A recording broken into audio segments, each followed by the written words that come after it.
Eva Hrušková, spolumajitelka a jednatelka firmy Svěřenské fondy a trusty. Absolventka právnické fakulty Univerzity Karlovy se svěřenskými fondy zabývá posledních 10 let. Navrhuje nejvhodnější struktury, sepisuje dokumentaci a zajišťuje administraci. O tématu pravidelně přednáší a je spoluautorkou knihy Svěřenské fondy Krok za krokem. Volný čas nejraději tráví ve volných terénech na horách nebo surfováním na vlnách Atlantiku.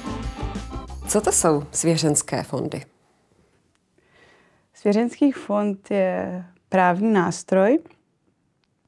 Pokud to zjednoduším, tak se jedná o vyčleněný soubor majetku bez vlastníka. Ten majetek je vyčleněn za určitým účelem ve prospěch třetích osob.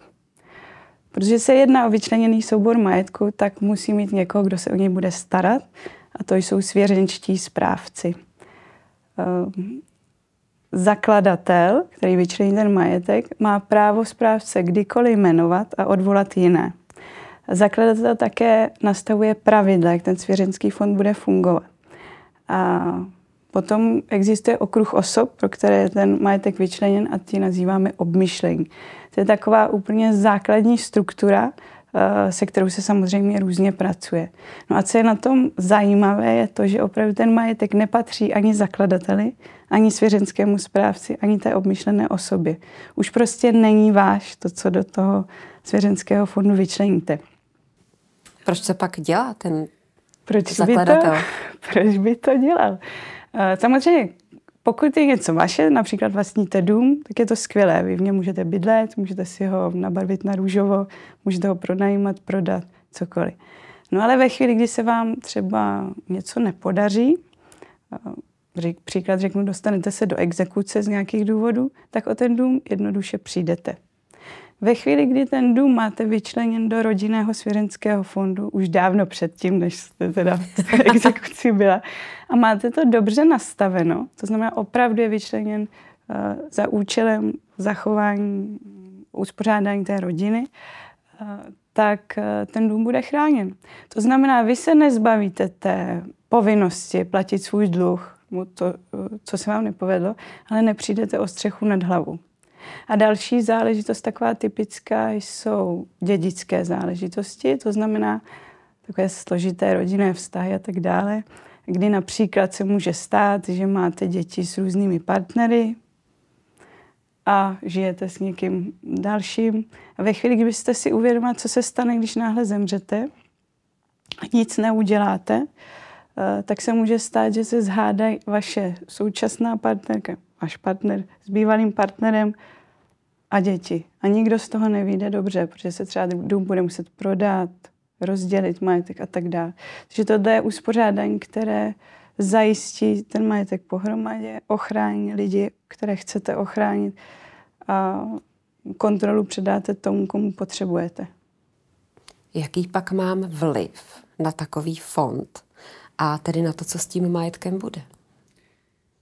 Záleží na tom, co tím svěřenským fondem sledujete.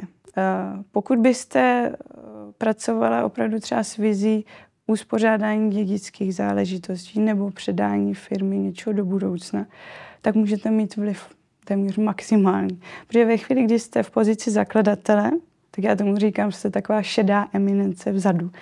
Protože vy můžete rozhodovat o tom, kdo bude na pozici správce, toho si vybíráte vy podle sebe, můžete ho kdykoliv změnit. Můžete tam dát 2, nechat je rozhodovat společně, nebo jich ustanovit více, to je jedno.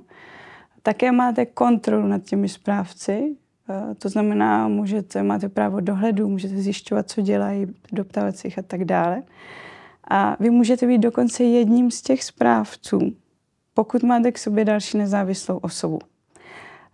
Tady to uspořádání nedoporučuji ve chvíli, kdy se snažíte ochránit svůj majetek do budoucna. Tam se snažíte naopak ukázat, že té kontroly máte co nejméně. Že váš úmysl je předat něco dál, zachovat to rodině, zachovat to v nějakém uskupení. A ne, že vy jste na pozici zakladatele správce a ještě obmyšleného a čerpáte si z toho kdykoliv chcete. Tak to pak moc fungovat nebude. Co většinou rodiny do takového svěřenského fondu dávají? Vy jste zmínila dům, ale My asi mediálně nejznámější případ známe společnosti nebo holding, konglomerát. Já bych se držela toho běžného života. Ten svěřenský fond je elegantní právní nástroj pro řešení naprosto běžných životních situací. Jedná se o rodinné záležitosti, jedná se o podnikání nebo rizikové záležitosti a jedná se o firmy. Pokud chcete například ochránit majetek před nějakým rizikem, ať už je to cokoliv, tak tam dáváte rodinný majetek, něco, co chcete uchovat jeho hodnotu.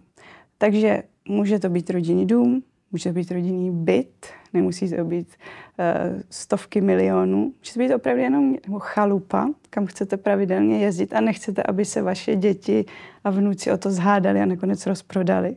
Prostě něco, co má pro vás osobně hodnotu.